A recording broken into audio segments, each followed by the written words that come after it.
La posibilidad de entablar contacto con una inteligencia que procede de otro planeta es seguramente el gran anhelo del ser humano. Sería la confirmación de que no estaríamos solos en el universo. Pero si llegase el caso en que esto ocurriese, ¿cómo se produciría el encuentro? Nosotros no queremos estar solos en el universo.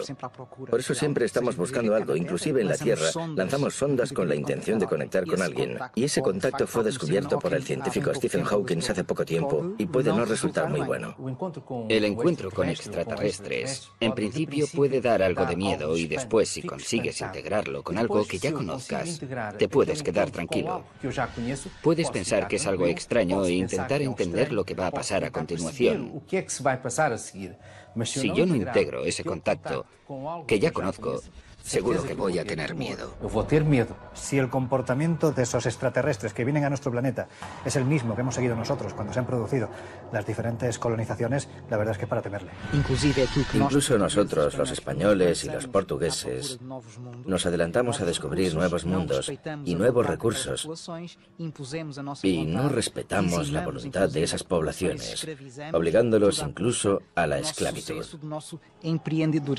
Si ellos fueran tan bárbaros con una tecnología superior, estaríamos acabados. Tratando un acto absolutamente inédito en la historia de nuestra civilización, seguramente la parte emocional, la parte fundamentalmente orgánica, será de esperar una reacción muy emotiva, muy fuerte. Un contacto eventual con una inteligencia u otra es lo que vamos a tener que afrontar en el futuro. No sabemos qué riesgo supondría un supuesto contacto con una entidad alienígena. Los peligros abarcarían desde el más que probable contagio con organismos desconocidos en nuestro planeta, hasta los diversos trastornos psicológicos ocasionados ante acontecimientos que escapen a nuestra comprensión. Nosotros no sabemos hasta qué punto no puede haber un contagio con otras criaturas. En el caso de la Varginha en Brasil, el supuesto médico militar que estuvo con la supuesta criatura, el señor Paulo, murió pasados 2 días, víctima de un colapso del sistema inmunitario. El contacto con extraterrestres, a través de cualquier medio, depende de la persona que lo va a hacer y de cuál es su intención. Puede ser muy peligroso si la persona no está centrada y no tiene conocimiento científico y se cree todo aquello que va a ver, que va a tener un contacto real con ellos en ese momento. Pero esto puede ser únicamente algo imaginario y ver una proyección de aquello que realmente desearía ver. Por lo tanto, en ese caso hay realmente peligro. Si no hay un estudio de aquello que se hace en esa adhesión a esa nueva filosofía, esa persona no tiene un conocimiento científico. Es mejor no meterse en este tipo de investigación, porque es peligroso.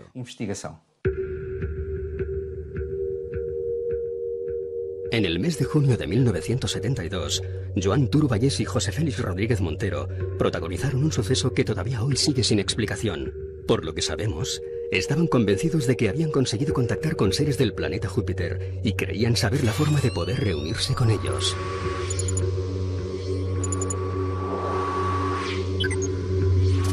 Junto al sumario fueron encontradas algunas fotografías de objetos volantes no identificados, así como algunas psicografías que evidenciaban que estos 2 hombres habían mantenido alguna suerte de contacto con entidades no humanas. José Félix y Juan Turo Vallès decidieron en el mes de junio del año 1972 quedar en el apeadero de Torrebonica, en Tarrasa, y bueno, pues allí decidieron abandonar su cuerpo físico. ¿De qué forma? Permaneciendo tumbados sobre la vía del tren, esperando a que el convoy literalmente los decapitara. Se desplazaron a un punto kilométrico de la vía Madrid-Barcelona para que el tren les decapitara, dejando sobre sus pechos un lacónico mensaje: los extraterrestres nos llaman. Lo que ocurrió la noche del 19 al 20 de junio de 1972 sigue siendo un enigma cuando aparecen los 2 cadáveres. La pregunta es quién les ayudó para que aguantaran el miedo a ese tren que se les venía encima, y luego los detalles, sobre todo ese papel con ese mensaje. Hubo una tercera persona que les tuvo que ayudar.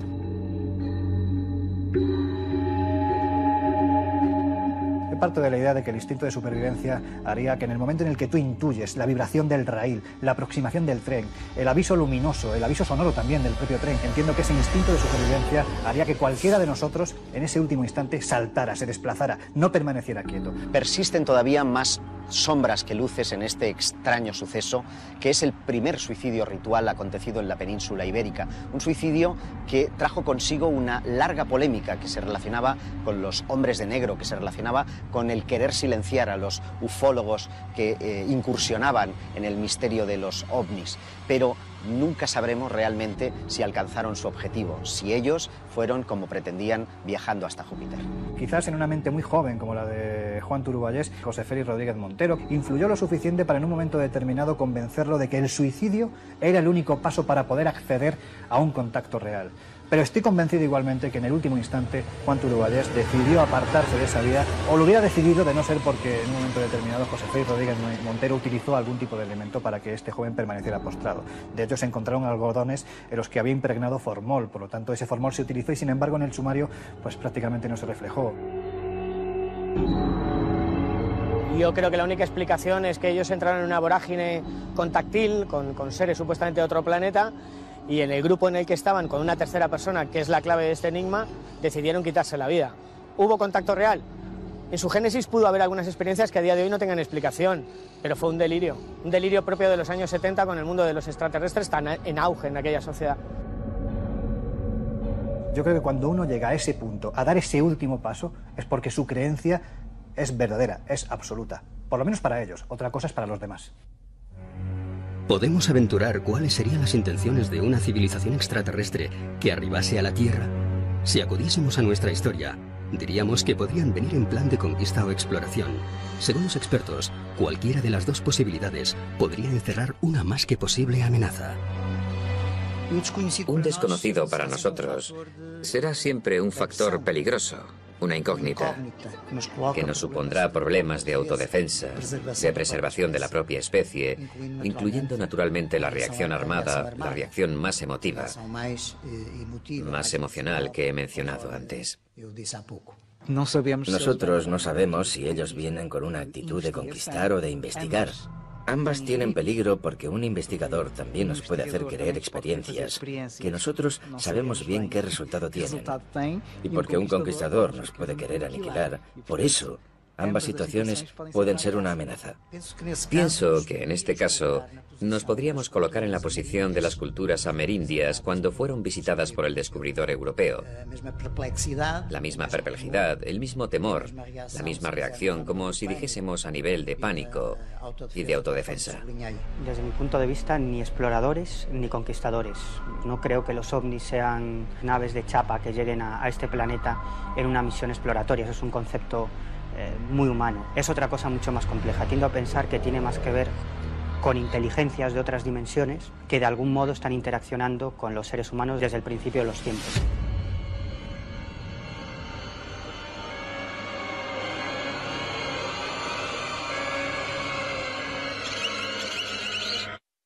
Hay muchos investigadores dentro del fenómeno OVNI que están convencidos de que somos una especie de cobaya, ¿no?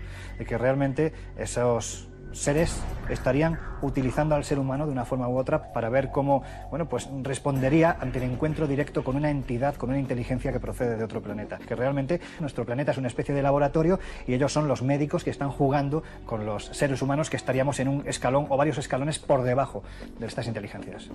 Estamos sujetos a que nos hagan a nosotros lo mismo que hacemos nosotros a los animales. Colocar chips, hacer experimentos. Hacemos una serie de barbaridades todos los días, inclusive pisar una hormiga que para nosotros es totalmente insignificante. Al hacerlo, ni lo sentimos. El 17 de agosto de 1966 fueron encontrados en Morro de Vintem, montaña situada cerca de la ciudad brasileña de Niterói, los cuerpos sin vida de dos jóvenes especialistas en electrónica, conocidos por su afición al fenómeno OVNI. Lo último que sabemos es que después de adquirir varios componentes electrónicos, se dirigieron hacia la cima de la colina. Lo que ocurrió permanece todavía en el misterio. Lo único que sabemos es que sus cadáveres fueron encontrados con unas misteriosas máscaras de plomo que tapaban su visión, como si realmente hubieran mantenido una suerte de contacto con una fuente luminosa o electromagnética de gran potencia. Hay un montón de incógnitas, de enigmas por desvelar. Aparecieron los dos cadáveres sin signos de violencia, vestidos, llevaban dinero, un cuaderno con unos símbolos extraños grabados. Se especuló con su relación con la pasión o el mundo de los ovnis. El caso Niteroi es francamente extraño y hay investigadores que apuntan a la posibilidad de que podría tratarse de un incidente de agresión ovni con muerte de los testigos. Por la autopsia conocemos la hora de la muerte y coincide con el avistamiento de un objeto no identificado que varios lugareños, ellos agricultores, localizaron en la región de Morro de Vitén. Es verdaderamente inquietante. Hay un hecho que conecta directamente el asunto de las muertes de Morro de Vitén con el asunto OVNI, y es el diario que Miguel Pereira deja en este escrito de este suceso. 2 mensajes que dicen: 16:30, tomamos pastillas; 18:30, contacto.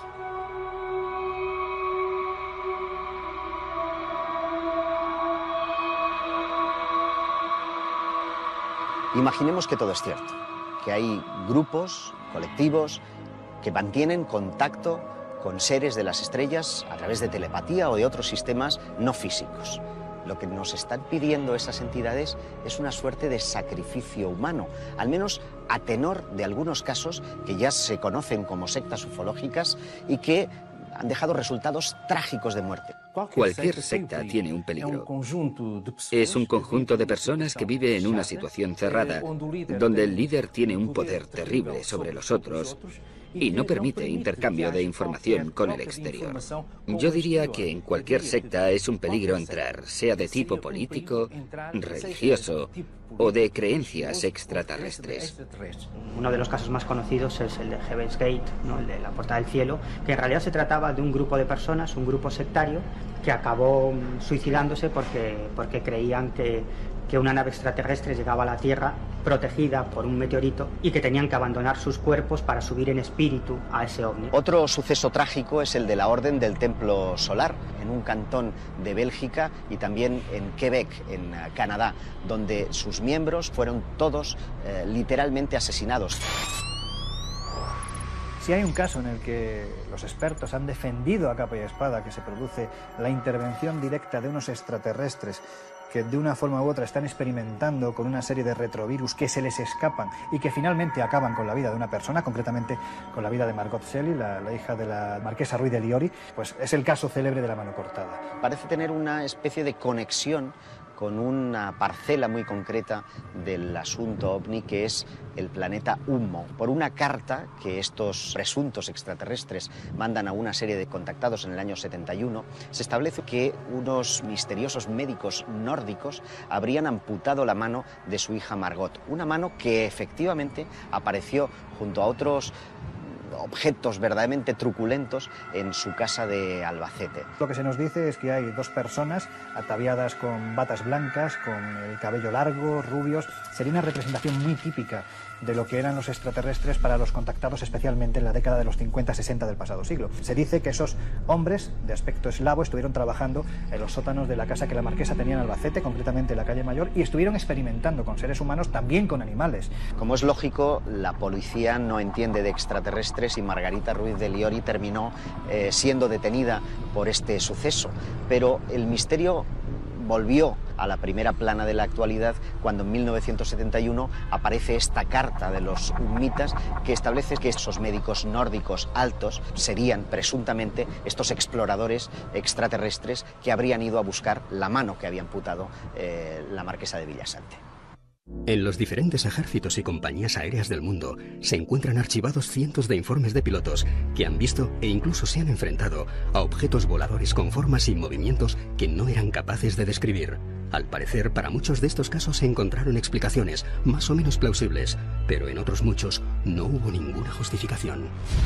Numerosos pilotos han tenido que salir en misiones de interceptación detrás de ovnis con un resultado dispar. En algunos casos incluso han habido muertes o desapariciones de pilotos después de que se tuvieran que enfrentar a este desconocido fenómeno. Juan Ignacio Lorenzo Torres, un piloto español que en los años 60 vivió un encuentro cercano con un objeto volador no identificado que llegó a colocarse 6 o 7 metros por delante de la carlinga del avión. Él decía que era como si estuviera vivo. Llegó en cierto modo a establecer una comunicación con este objeto volador no identificado que llegó a ser detectado en el radar y generó una investigación oficial por parte del Ejército del Aire. Si un piloto dice que ha visto un objeto volante no identificado, como son tantos y tantos los casos que hay, en los que además ese objeto ha jugado literalmente con la tripulación, con el mismísimo avión, es porque había algo extraño detrás. Ronald Reagan realizó una serie de declaraciones que sorprendieron muchísimo.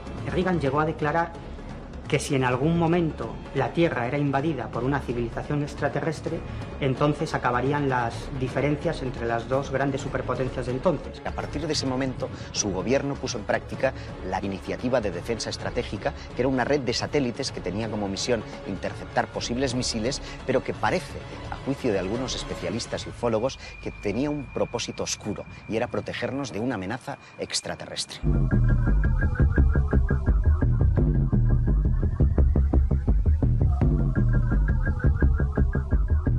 Al final de la Segunda Guerra Mundial, incluso en los países escandinavos se dieron una serie de avistamientos de objetos voladores con una serie de características increíbles que ni siquiera fueron denominados como ovnis porque no existía esa palabra, eran conocidos como cohetes fantasma. Podemos determinar que el nacimiento de la actual era ovni, asociada a su vez al fenómeno extraterrestre, nos llevaría a una época muy determinada, que es el 25 de junio del año 1947, cuando un piloto privado llamado Kenneth Arnold está sobrevolando el monte Rainier, que se encuentra en el estado de Washington, y él asegura observar justo delante de su pequeña avioneta 9 formas que él catalogó como platillos volantes, también como alas volantes, que prácticamente jugaban con su aparato. Y estamos hablando de un piloto muy veterano, con muchas horas de vuelo, acostumbrado a sobrevolar esa zona, y no sabía qué tenía delante de él. Incluso antes de la aparición de los cohetes fantasma hay reportados infinidad de casos de avistamientos de objetos voladores no identificados. A finales del siglo XIX, en los Estados Unidos, se produjo una intensa oleada. No eran los modernos ovnis que aparecen hoy en día en los cielos, sino que eran una especie de Zeppelin, una tecnología imposible para la época. No solo llegó a haber encuentros cercanos con estos objetos, sino con los propios tripulantes. A partir del incidente de Kenneth Arnold, los platillos volantes, llamados así desde entonces, fueron vistos por todas partes del mundo y el supuesto conflicto entre aviones y ovnis hizo su aparición. Se han producido diversos incidentes entre aviones caza y objetos no identificados que han salido en misión de interceptación.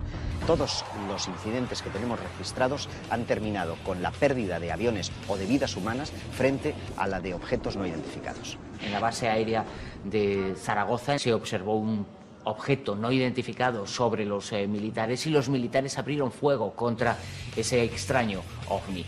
Y las balas fueron como absorbidas por el artefacto, pero no hubo un intercambio que directamente pueda entenderse como tal, como una batalla, como una guerra. Lo cierto es que sí hay algunos casos en los que cazas de combate llegaron a disparar contra estos objetos voladores no identificados. Y sucede algo muy curioso. Los ovnis muestran que poseen una tecnología enormemente superior a nuestros aviones de combate y parece que esos misiles no le hacen absolutamente nada. Los pilotos llegaban a decir que era como si el ovni se tragase esos misiles, ¿no? Como si tuvieran la capacidad de desmaterializar esos proyectiles o bien de absorberlos. Apenas un año después de que empiece la era moderna de los ovnis, en el año 1948, Thomas Mantell, un piloto de caza, sale en una misión de interceptación detrás de uno de estos misteriosos artefactos. Persiguiendo a estos objetos volantes no identificados, el capitán Mantell ascendió hasta los 20.000 pies, transmitió a torre de control que había un objeto que le estaba persiguiendo y a partir de ahí se perdió cualquier tipo de conexión con el avión. Describía que se trataba de un objeto metálico, de grandes dimensiones. Por mucho que ascendía, parecía que nunca podía alcanzar ese objeto volador no identificado. En la última transmisión que se capta en la torre de control de la base militar de Goodman, Thomas Mantell asegura primero que uno de los objetos le está persiguiendo cuando él está iniciando precisamente la labor de interceptación. Esto además lo transmite presa de cierto pánico. A partir de ahí se pierde la comunicación y lo siguiente que se sabe de Mantell es que su avión se ha estrellado a varios kilómetros de la base. Lo curioso es cuando los técnicos examinan los restos del avión y encuentran en el fuselaje una suerte de orificios como si hubiera sido empleada una arma tecnológica. Hay investigadores que defienden que en realidad el OVNI derribó al caza de Thomas Mantell porque se aproximaba demasiado. En 1957, durante un vuelo de instrucción nocturna, el capitán Lemos Ferreira, acompañado de los 3 miembros de su tripulación, observaron que, lo que al principio parecía ser un planeta, se convirtió en un objeto luminoso de grandes dimensiones que permaneció inmóvil delante de su aeronave. Tenemos aquí 4 personas cualificadas con una alta capacidad para el vuelo nocturno, que se enfrentaron a un fenómeno luminoso que creció y aumentó su dimensión y causó perplejidad contra la naturaleza, contra su origen, y que también llegó a poner en riesgo la propia vida de los 4 pilotos que se encontraron. Ese objeto alteró su forma. Por lo tanto, de una pequeña esfera pasó a ser algo parecido a un dedo doblado con un color como el hierro incandescente, como un rojo vivo incandescente. Y de dentro de ese objeto salieron 3 pequeñas esferas que rodeaban el pequeño objeto. Obviamente, los pilotos se quedaron aún más perplejos, digámoslo así, maravillados con este fenómeno, pero notan que de repente ese conjunto de objetos hace una maniobra descendente y se lanzan contra los aviones. Si el avión viene así, el objeto se lanza contra él. Obviamente los aviones tuvieron que hacer todas maniobras de emergencia para no chocar no solamente contra el objeto, sino también contra ellos mismos. La cuestión fundamental ahí es que las leyes de la física muchas veces pensamos que son inmutables, y eso no es verdad. Cuando observamos las leyes de la física y nos preguntamos si esto convive con estas leyes físicas o no, es como si nos estuviéramos preguntando si realmente hay algo que coincida con la realidad, partiendo del principio que nosotros conocemos como idealidad. La propia Fuerza Aérea emitió un comunicado escrito en el que, en fin, atestaba la competencia de los pilotos que tenían decenas de horas de vuelo. Por lo tanto, eran personas lúcidas, capaces, y por ello no ponían en duda lo que había ocurrido, pero tampoco sabían explicar lo sucedido. Pero tenemos en la península ibérica otra zona donde concurre todavía más fenómenos relacionados con los ovnis y donde incluso la NASA estuvo buscando una presunta base extraterrestre. Hay zonas donde hay más avistamientos de no identificados, de objetos volantes no identificados. Y yo no sé si son las zonas o son los lugares donde más miramos al cielo.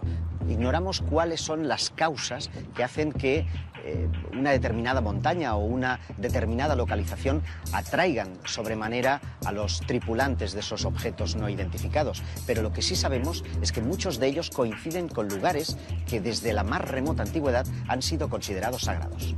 Es que en determinados momentos y en determinadas zonas los ovnis aparecen de forma masiva. Me estoy refiriendo a las oleadas de ovnis. La última gran oleada de ovnis que tuvo lugar en Europa se produjo en el noroeste de la península ibérica. Desde finales del año 95 hasta mediados del año 96, cientos y cientos de casos, no solo de avistamientos, sino de filmaciones de ovnis, de aterrizajes, casos con implicación militar.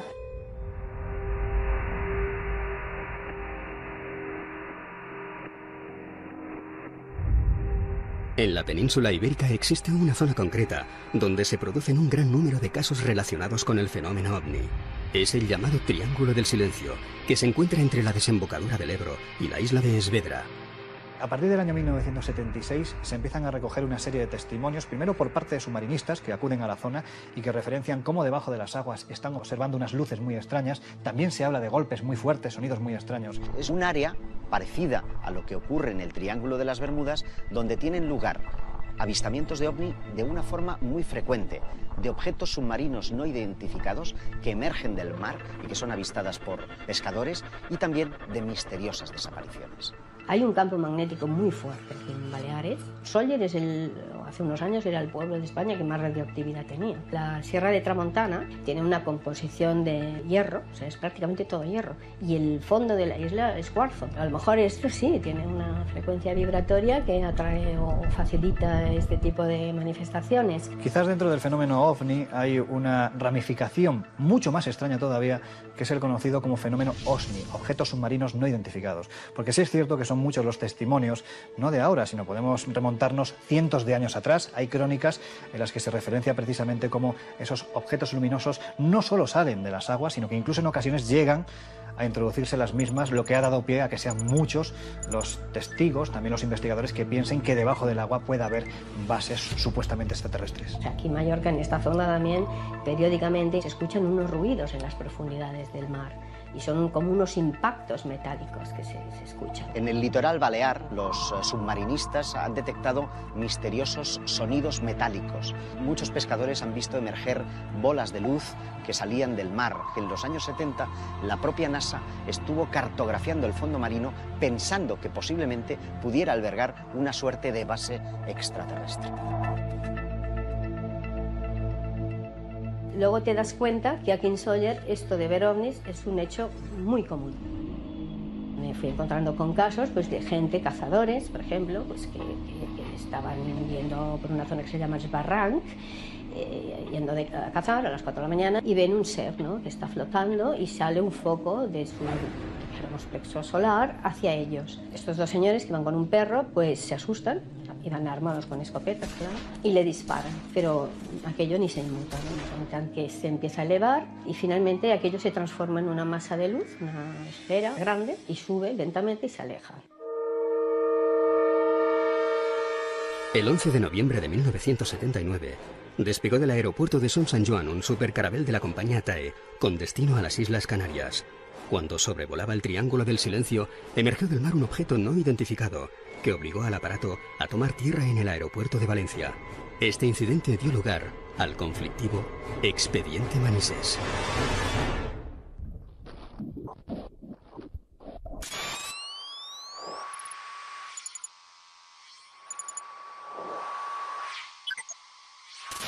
Un avión, un supercarabel de la compañía TAE, es obligado a realizar un aterrizaje de emergencia en el aeropuerto militar de Manises, en Valencia, porque algo extraño, un objeto volante no identificado de gran tamaño, de color rojizo, que además es fotografiado desde tierra y visto por decenas de personas, está jugando literalmente con ese avión que, como te digo, es obligado a aterrizar. Hay testigos que te dicen que ya unas horas previas ya habían visto algo, o sea, esferas, y otros pues que vieron lo que Climent vio al salir del cine. Cuando salimos del cine, toda la gente se iba hacia el mercado y nosotros no sabíamos qué era, porque toda la gente corría hacia aquel sitio. Cuando yo llegué a la altura del sitio que estaba la gente, es cuando vi una bola muy luminosa como un balón encima de la montaña.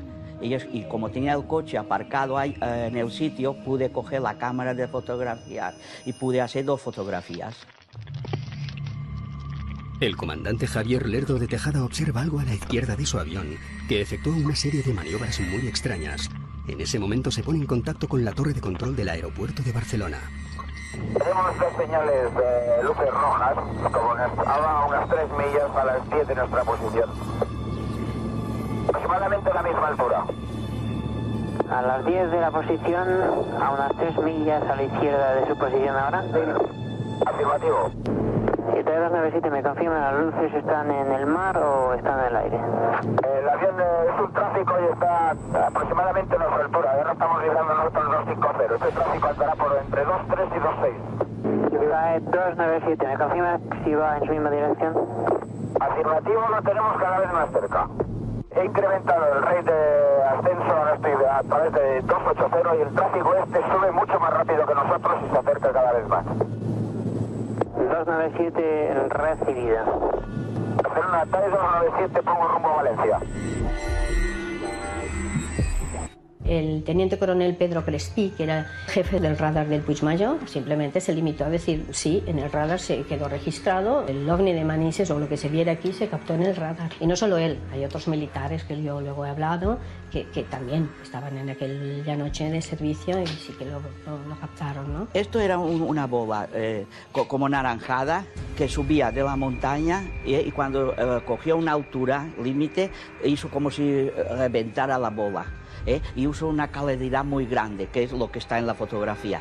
Yo solo vi esto, pero cuando vinieron los militares a coger los negativos, el capitán se dio cuenta que habían otros objetos alrededor de la bola. En contraluz miré los negativos y es verdad, parecían como si fueran naves más pequeñitas al lado de la bola más grande. Esto incluso provoca una interpelación parlamentaria, porque hay quien quiere saber, en este caso el parlamentario Fernando Mújica, quería saber qué era lo que había obligado a aquel avión a aterrizar. Testigos, protagonistas de ese encuentro aseguraron que no había explicación, era un artefacto que aparentemente no pertenecía a una tecnología conocida. Tras analizar los diferentes encuentros entre estas supuestas naves y los aviones de las diferentes fuerzas terrestres, surge la pregunta de si estaríamos preparados ante una supuesta agresión extraterrestre. No sé si estamos preparados para repeler un ataque de una eventual civilización más desarrollada técnicamente que nosotros. Las incursiones que se han producido entre pilotos de caza y presuntos ovni siempre han tenido un resultado en favor de nuestros visitantes y no en favor de los pilotos militares. Si en un momento determinado aceptásemos que hay inteligencias extraterrestres que habitan otros planetas, que además tienen la capacidad, la tecnología para recorrer grandes distancias siderales y además para entablar contacto con nosotros, yo creo que si fueran hostiles no estaríamos preparados para nada para repeler algo así, porque estamos hablando de una tecnología, de un avance incluso intelectual que está a años luz de lo que podríamos estar nosotros. En el caso de un posible contacto hostil, yo diría que no estamos preparados. Ellos pueden inclusive hacer o conseguir ingeniería para saber cómo los ovnis funcionan. No creo que haya posibilidades de tener un ataque. Básicamente sería como una escena salida de la Guerra de los Mundos. Aterrador. Evidentemente, cuando hablamos de un fenómeno que se salta todos los protocolos de seguridad de los espacios aéreos de los diferentes países, eso es algo que tiene que interesar obligatoriamente a los estamentos militares. Y es evidente que se han creado desde hace décadas a esta parte oficinas dedicadas exclusivamente a recabar testimonios de pilotos comerciales, de pilotos militares, testimonios también de gente de a pie que en un momento determinado han tenido un encuentro lo suficientemente contundente como para ser investigado. Robert T. formó parte de la comisión que en los años 60 estudió los denominados Force Fighter, que eran unas pequeñas esferas que acompañaban a los aviones de las fuerzas aliadas en la Segunda Guerra Mundial. La comisión ya había hecho una estimación o valoración de la posible defensa. Si eso fue en los años 60, estamos en 2014. Con seguridad estarán mucho más avanzados. Pero hay un elemento, diría, más inquietante, y es que hay rumores que apuntan a que la propia NASA o la Agencia Espacial Europea tendría departamentos al uso para el estudio y prevención de lo que hemos dado en llamar fenómeno ovni. Sucedió hace 50 años, pero es la primera vez que lo cuenta públicamente.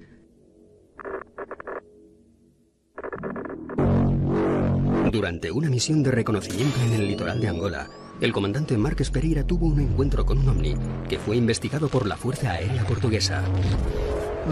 En altura, el comandante capitán Marques Pereira estaba volando con su avión tripulado con más de 7 u 8 tripulantes.